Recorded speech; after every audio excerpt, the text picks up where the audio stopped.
Muhoozi songa mbele apana rudi nyuma. Afande Muhoozi omwagalako kingagwe ng'omuntu? Njagala musajja oyo kubangi okusinjira ebintu byakolamu akolamu ebintu birungi era tusabiramu kasita omuzeeyi n'ava mu ntebe Muhoozi abeeremu president wa Uganda for us the youth in Teso. Yes. Ekyo kisaba. Era katikati nzija wano Teso nze nfeera palisa naye waliwo akayimba gye nkubiddemu kalungi ejo nabadde bukedia. Twabadde bukedia we yasinkanidde speaker wa parliament n'abaka wa parliament. Yes, Katumbala. Anita. Yes. Era twabadde bukedia nga tuyimba. But only the problem I didn't sing when the general was around. Oh. So I want to say general personally. Why don't you sample us kubanga general kwali ku TV akulaba? Afande, MK is our brand. MK is our brand. Team chairman. Afande Muhoozi songa mbele mama. Okay, let me put the music. Then I sing when I hear from them.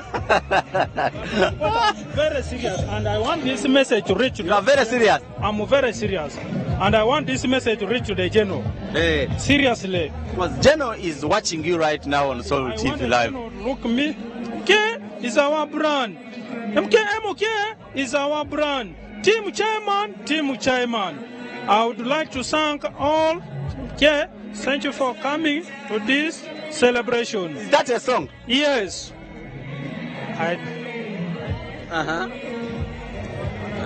Abalabi tebawulira kyo kati balaba onyenya mutwe. Njagala owulire bulungi nga nyenya. Kati osirise. Muhoozi songa mbele mama. Fande Muhoozi songa mbele mama. Fande Muhoozi songa mbele yeye. Songa mbele, apana rudi inyuma. Muhoozi songa mbele yeye. Wana muda apana rudi inyuma. Okay, thank you so much. Atera ku Soul TV tukyali one of course omwami agamba ino oluyimba lwa General Muhoozi. Njagala kwogerako n'abantu b'enjalo. Mukama wange oli otya?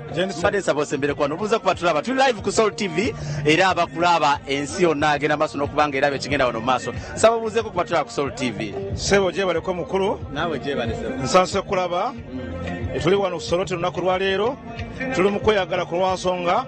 MK aze wano Soroti okubuuza ku bantu be. Abantu basanyuke era abantu bamusanyukidde nnyo abantu olaba bangi nnyo nga we tuli era naffe tuli basanyufu okulaba ngo MK atuuse wano mu kitundu kino kya Soroti. Okay. MK okujja wano mu kitundu kya Soroti bizibu ki nga mu abantu beeno bye mugamba nti mugenda kumubuulira asobole okubanga batuusize wa president? Ekisooka omukulu wabanga atuuse wano ensonga nnyingi nnyo abantu balina ensonga zaabwe naye nga ensonga za kukulakulana naddala PDM okulakulanya abantu kitwagala eSoroti era kyemmanyi ngo omukulu zensonga yo okulaba ntu nakulakulanyiza abantu b'eSoroti kyekijja kubanga kimuleeta wano. Okay. Waliwo abagamba nti ye standby generator ensonga eyo gyogerako ki? Eyo munange tujja genda mu maaso nga tulaba oba enaabeerawo naye nga obanga ziteriiwo tujja genda kikigenda ate bebanga weeri standby generator. President bw'avaako ne baleeta general kyagalayo mwenyine ng'avuddeyo n'akyogera. Naye nga bw'abanga weekiri abantu b'eSoroti balabe mu bungi era bajja kubanga basupporting ekintu ekyo. Thank you so much. That's your opinion. Tuli live ku Soul TV program Unveiled Experience era nga tugenda maaso n'okubanga twogerako n'abantu ab'enjawulo tuli wano ku kisaawe ekya Soroti Sports Grounds era nga abantu bangi bagenda maaso n'okubanga balindiridde general. Omukulu. Yes, sir. Yoga no ila polon. Yalama no ine. Yalama ngo dada. Abeibo. Atamit, joke. Jokuna. Ebo. Okay, we are live on Soul TV. Say hi. Greet our viewers of Soul TV.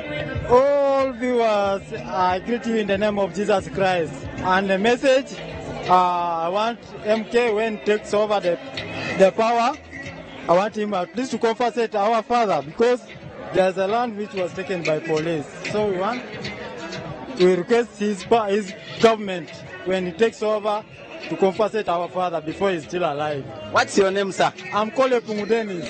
You're from this side?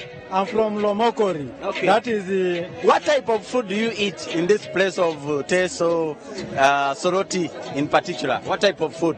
I eat at up an ebo. And that's Ebo. greens. Oh. Yes. And So that means you're very strong. very, very strong. Very strong and healthy. Okay, thank you so much. Atula ku Soul TV tukyali wano njagala kudda ku side eno. Of course tulaba abakyala bambadde obulungi MK movement. This is Boda Boda Initiative Uganda. Mwabalabye ku Soul TV olunaku olweggulo babalaze nga musimbula okuva e Kampala. Kakati be mwalabye ku Soul TV baabano batuuse Teso bulungi nnyo. Batesa mukole mbwe muti tusobole okubanga kamera yaffe yafuna bulungi oba tuddeko wano. Tusobole okubanga very good. Bano mwabalabye ku mawulire gaffe badde basimbula bavuga boda boda jeno buli wabeera bo bavuga boda boda ne mulimu abakyala nno nga bamaanyi. Ngenda kuwaayo omukisa buli omu ayogera kigambo kimu kyokka tusobole okubanga buli omu tumuwaayo opportunity naye nga fulaga mugiraba.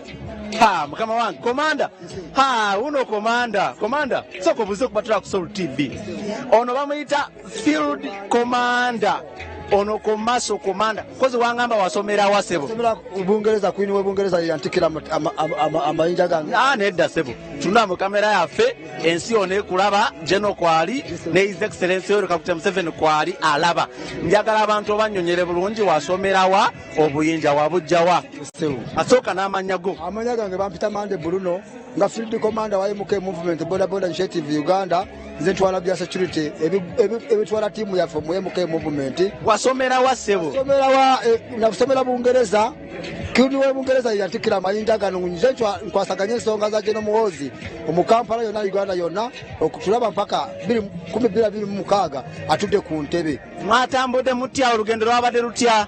Olugendo lwatambudde bulungi kusinziira nga butwavaayo ntwewaayo omuvubuka munaffe MK movement Boda Boda Initiative Uganda twatuula ntulaba ngu Gen Muhoozi alina kujja avuge ku ggwanga lyaffe kubanga wetulaba wetwesiga okulaba nga asobola kuvuga eggwanga lyaffe taata weeyo ng'ababadde alivuga taata weeyo tubadde tumusaba bw'aba tukkiririza ati w'omwana we Gen Muhoozi Kino Rugaba ajje atukwatire mu ggwanga lyaffe abavubuka bonna kubanga bayeweddeyo okulaba ngu bawagira Gen Muhoozi okulaba nga 2026 atuuka ku bukulembeze bwaffe. Okay, kale abaana bonna ngenda kubanga njogerako nabo naye njagala kwogerako n'ono omukyala sooka ojje ndabye wano omukyala ono mbadde manyino wa traffic officer bannange bannange mbadde nsaba mumulaba bulungi. You're very smart. Thank you. How are you? Fine, how are you? Bakuyita Florence Nagawa. Nagawa ovuddewa? Kampala. Kampala? Yes. You're part of Boda Boda MK movement Boda Boda Initiative Uganda. Yeah. Mukikola mutya?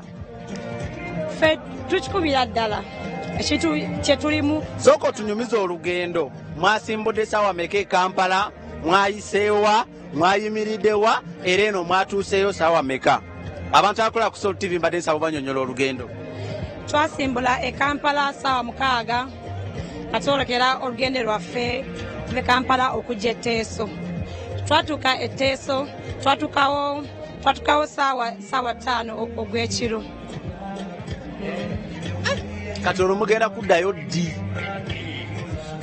Tujja kuddayo era twajja ne boda zaffe eziriko endabirwamu eziwandiiseko MK movement Boda Boda. Kansooke nga abatula ku Soul TV ezo boda boda ze mulaba mu Kampala nga ziriko ekifaananyi kya Gen Muhoozi wano mu maaso be bano, si kyekyo? Be bano ate Gen waabeera babeerawo ate Gen kwali ku Soul TV ali mu kubalaba bulungi nnyo wasinzidde. Kaakati abantu abatanaba kutegeera ekigenda mu maaso ekirimu MK movement n'engeri gye mwakozeemu olunaku lweggulo mwakyankalanyiza Teso ne musalako amakubo gonna. Kati waliwo omuntu ali abuusabuusa gamba nzire eno kikyoyinza okumugamba naddala abavubuka babalimbalimba nnyo ne babatwala mu politics ez'enjawulo ebibiina eby'enjawulo naye nga temuli mulamwa kikyoyinza okubagamba? Kintu kyenyinza okubagamba bonna batweyungeko MK movement enyuma era bagire ddala. Amanya nsigadde Florence Nagawa, Assistant Field Commander, Kampala. Kakati gw'oduumira otya abasajja? Gw'oli mukyala abasajja babeera n'effujjo gwe baduumira otya? kisoboka era kisoboka munange kanzire eno ndowoozo weno omwami sooka ojja wano obuze ku batula ku Soul TV. Yes, amanya bakuyitaani? Amanya nze Kanata Richard nga nze chief mobilizer wa tiimu eno.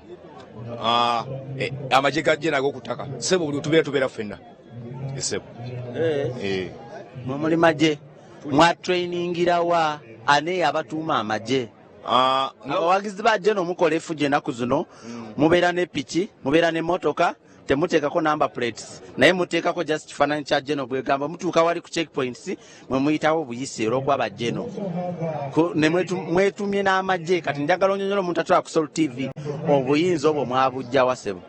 Tetuli magye agalwanagana ne bannaffe tuli magye aganoonyeza Gen akalulu wansi okuva ku muntu wa wansi kubanga ffe tutuukira ddala wansi omuntu asembayo abakulu abali waggulu eno bayinza okuba bakoma makatikati awo ne gwononya ogenda kwatwala kasasiro malaya yeetunda n'ogenda ku muzimbi omuntu yenna alina gwomanyi ffe tumutuukako tugenda tumukuba enjiri ya Gen kyova tweyita magye aganoonyeza Gen Muhoozi akalulu kyova olaba twateekako endabirwamu zaffe ezo endabirwamu ezo buli wootuuka nga Gen tebamumanyi balaba ekifaananyi ne bategeera nti so nga ate esaati eno nja kugijjamu nteekeko jaketi yange olabe nti owa bodaboda naye ekifaananyi tekiva ku pikipiki kyova olaba tugamba tuli magye ga Gen.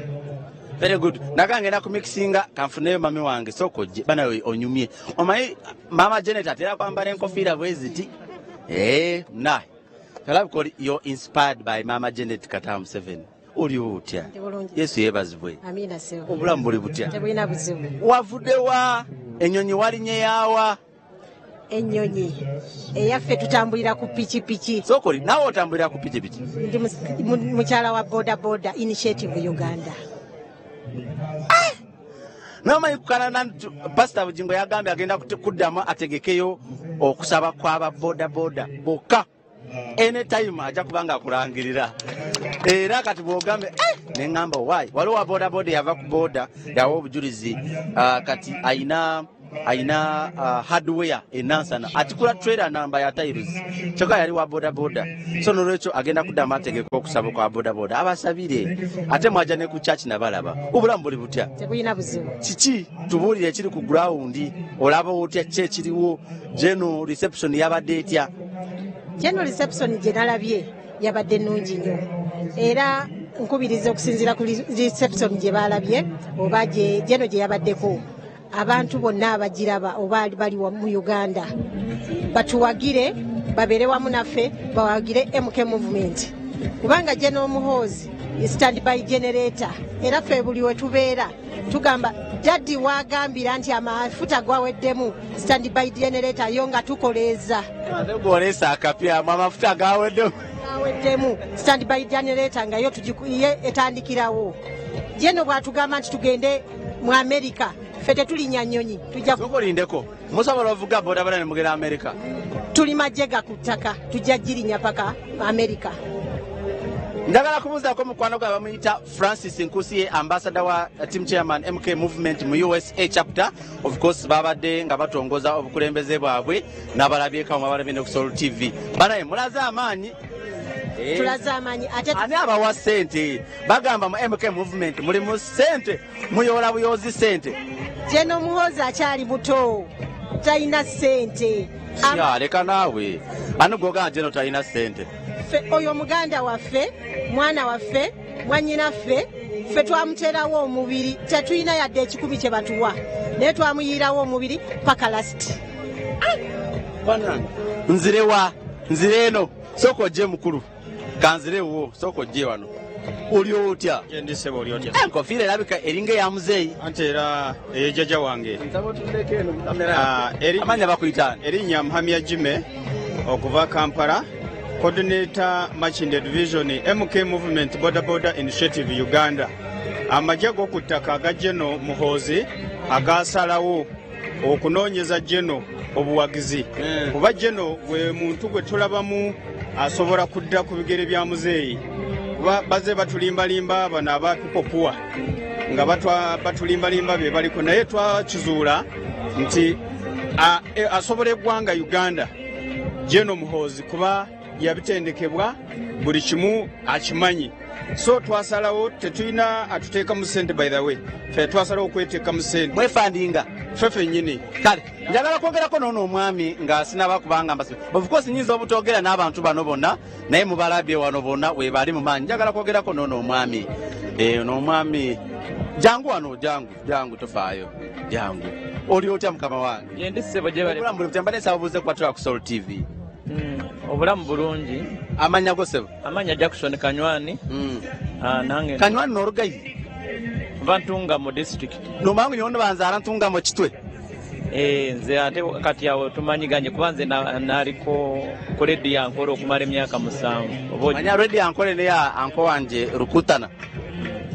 Oyali mukama wange okumala emyaka 7. Wabaki walema walango okuze oba nakafuna obulemu mu mwaka guno oguwedde mwaka gwa mu mwezi gw'omunana nga gugwako. Nafuna accident naye nga nange nali omu ku bavuzi ba boda. Accident wagifuna nga mugenda ku bino ebya Gen Muhoozi? Nagifuna nga twali mu nnaku za kutambula naye nagifunanga ng'omuli bibyo ng'ovuga. Wow. Naye era olaba tewafa kati webaze Katonda. Era kati ngulumiza Katonda naye wadde nafuna accident natandisewo okuyimba era ndi omu ku bayimbi ba MK. Oyimba? Ab'amaanyi. Otuwe mukakola asaawo mpolampola tulabe. Ennyimba nyina nnyingi kakati simanyi bankuwe kakola. Gwe konna akaliko omanyi abayimba beere ne hit eriko kati kaliwo akaliko. Jeno no kwali Jeno atudde wali akulaba. Ati kani Muhoozi kinirugaba mutabani wa Yoweri Museveni oguni Muhoozi kinewurugaba mutabani wa Yoweri Museveni ulire chindo bunisire Kanywani kabatebeze watizi kamashabore rurapo muri nyankore abatakukimanya ne mwiza kwikiriza ngo wakabi nagumariyo wakabi omumanyi nagumariyo mumanya higuriyo mumanyi hariyo no mumanyi Muhoozi no mumanya kumanya ngo no mumanyi na china kale njagala kuberekereza banange ababodaboda mukama nyinza obutamalayo njagala agenda kufuneko kubali abantu ato public gwe yandisoose just kigambo kimu kyokka kisobola okufunako ku bantu abalala wali. Nze amanya gange nangayitwa kati gwe PR wakyokiriza bano bona okwogera ng'oli awo tutu buli omu omanyi muli mu nsi ya democracy buli omu olina okumuwa akakisa akozesa omu. MK movement egenda kunyuma olaba okkiriza bano ne boogera. So fe twayewaayo Muhoozi wabeera wemubeera tujja beerawo wagwa wendugwa wagwa wetugwa paka nga atuddewa mu ntebe. Kale nyabo osoko je wano obuze kansembeyo naawo bana agamba abakyala mu basosodde sembera ku wano Katonda awo amanya go bakuyitani. Yani nyesiga Fiona mbiridde Kampala. Olyota Fiona Ndireje mazima tinyine shonga mukama. Wayejire akagambo kona akakunuya akaba Teso. Kache kati. Ni otambulira boda munonga sana kuba ndiyo mvuji wayo. Novuga boda hata abantu abali bakurebera mbarara ndantunga moko kabare wona bali bakureba Soul TV icyo cyo kubagamba ekirusorote kiwareba mu kirumusorote mweni nyo abantu ba mbarara bushenyi ntunga moko kabare mwena nyenda kubagambira ngo kintu ekirusoroti mbwene ekyo kyakarebukago mu nsomo mu Uganda twakakifunde mbwene kijja kulwawo okwerabirwa nte kintu ekirusoroti abantu bamu Western mbwene tikumanya. Ekyo kintu ninyenda nkukiza mu Western ko kuturakireba soroti byo nko twakireba mu Western. Kati kwe bale munonga amazina na ninyesiga Fiona nindiga Kampala. Toyanza ge tuli ku unveil experience njagala tutambula mu konsobola okufunako kubana abantu abenda bawano abazze nga bambadde t-shirts za Gen Muhoozi Kainerugaba bagenda amaso n'okubanga tulaba live ku Soul TV tuli wano ku kisawe ekya Soroti Sports Ground. Omukulu muri ba bandi ndaba wano kano kagundi sibategeera Soroti Youth Band bugamba mutya oli otya? Ndi mukulu Oluganda lutegeera bulungi. Ndutegeera. Amanya go bakuyitaani. Bamita Baraza Musa. Baraza Musa. So what do you, Baraza means what? Because the main event is Baraza in Teso. Baraza means what? Kale nze siri Muteso kale. Toli Muteso. Nenga Baraza kitegeeza. Ani Muteso taliyo. Babadde Kampala. Baraza means what? I don't know, but the way I understand it means a veranda, like. Wow, what's your name? I'm called Karore. From where? Yes, from Teso. Oh, yoga. Yoga. Yala mano ine. Ebo. Abia ibo. Tamit. Yes? Jebale kose. Kale dawo jebale odi otya. Jendi bulungi. Amanya ko bakuyitani. Asman Omar. Kamberekereze njagala kumaliriza naye bano abantu abambadde of course t-shirts za General Muhoozi Kanogo. Yes. So munzikirize mu kiseera kino nsobola okubanga ntambula of course mulaba abantu abali wano na munju w'omuntu ali wano nga tugenda amaaso n'okubanga Agoji, this is Agoji. Wow, nice meeting you. We are live on Soul TV. How are you? I'm well, thank you. I miss Agoji. Yeah, we miss. How is Mukidi? How is Prida? How are you people? We are fine. Prida is fine. Madam Judith Basamera, Judith is okay. We are here, warmly welcome. We're ready to receive General MK in Soroti City today. Press this side. We want people to see you live on Soul TV. Yes. So how is Agoji? Agoji, right now we don't have Agoji anymore. Now it's combined MK movement. It's MK movement. But the vibe, how is the vibe in Teso? The vibe is so strong. We are really advocating for General MK, and we believe he's our next president. Because of all he has for us on table, General MK is a patriotic person. He's advocating for socio-economic transformation. He is really a young generation leader who we believe will lead this country to where we want it to be. Okay. There are some ladies all over the world who are watching us live on Soul TV. Maybe they are still biasing. I go for General MK or I keep this side. What can you tell them right now? I am really advocating and asking all the ladies out there, please come and we support General MK because he's our next president. If I am a woman and I'm supporting him, why can't you all join me? General is our president, and I believe he is going to lead this country, Uganda, to where we want it to be. Wow, what's your name again? My name is Amulo Emily Sheila. I am a member of the organizing committee, the 15th General MK appointed of Soroti City, and I'm also a leader here. Donna, what have you prepared for us today? What should we expect? Our viewers, they are on Soul TV because we are going to broadcast this event live, and we are live. What should we expect? Our viewers, tell them what you have prepared for us. Our viewers in Soroti City today, we are prepared for you a lot. We have the medical camp here. The medical camp is going to treat every patient who will come with any related disease. For example, if you have diabetes, pressure, any other disease, the medical doctors are right there waiting to treat every patient. We also have the legal aid team, a team of lawyers. They are going to address issues related to legal issues. So we have a lot on table. We have our general is going to give us a message we have been waiting to hear. And I believe it's going to be very, very inspiring to all of us. Wow, thank you so much. Thank you. I'll find you and you give us more. Thank you so much. That is Agoji, and we're live on Soul TV. Our Mbalaba, they are very smart, are putting on General MK's t-shirts. When you see this side, everywhere. We are in Teso live on Soul TV. How are you, Banange? We are fine. Please, hey, are you shy? Eh? You're shy. You come and speak to us. How are you? I'm fine. What's your name? My name is Live on Soul TV. Say hi to our viewers. Hi. Greet them in Teso. Yoga noi noi. Yoga yalama noi noi. Hey, how are you? How are you feeling? We are feeling very okay and happy. Yes. Are you ready to receive General MK? We are very ready to receive him. Okay. Yeah. What are some of the in case you get a chance of meeting General because he's watching you on Soul TV? What would you tell him maybe to solve for you people in Teso? I will tell him to help us. What?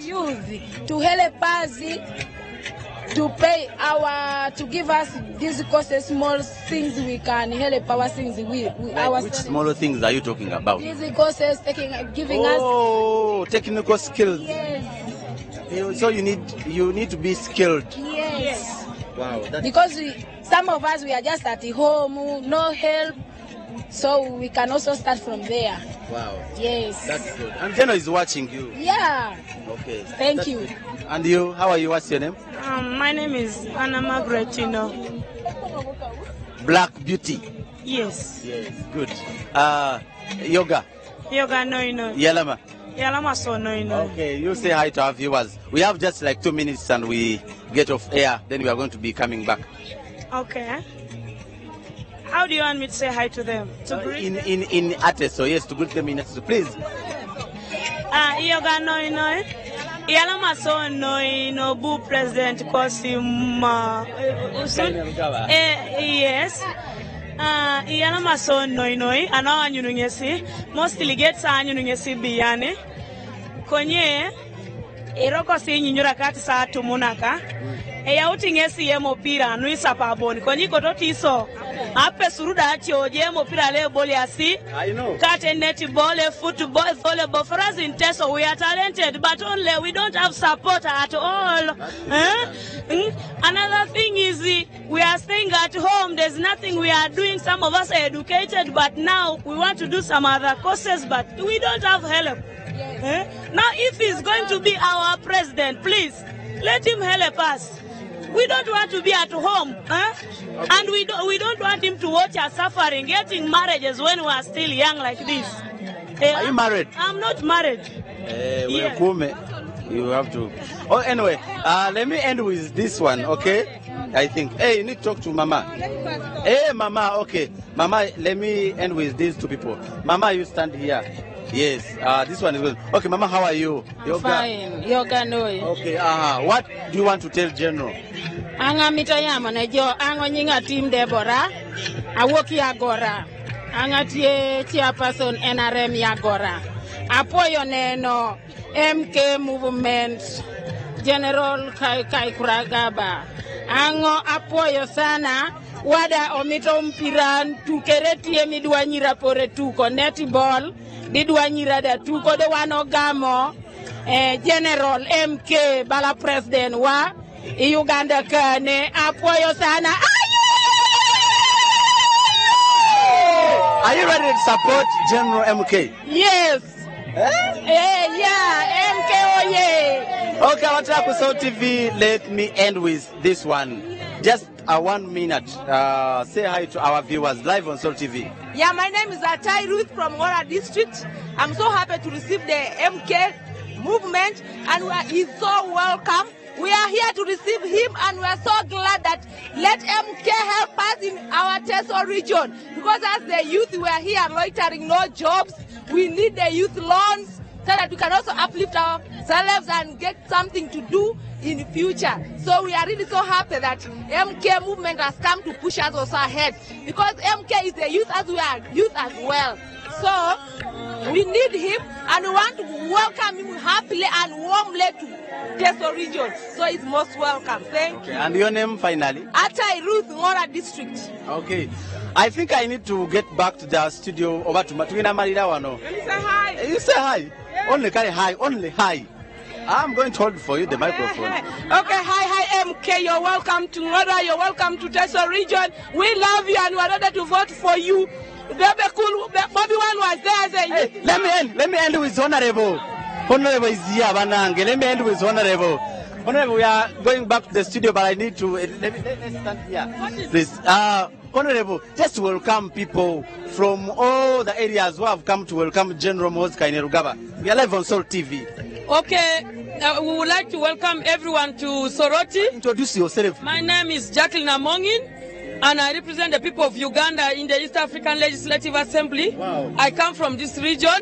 I'm very excited to have Muhoozi in Teso, and all these people are excited to have Muhoozi in Teso. Muhoozi! Okay. And the truth is, the people of Teso are on standby to give Muhoozi a landslide victory. Should he declare his interest to become the president of Uganda, we are ready.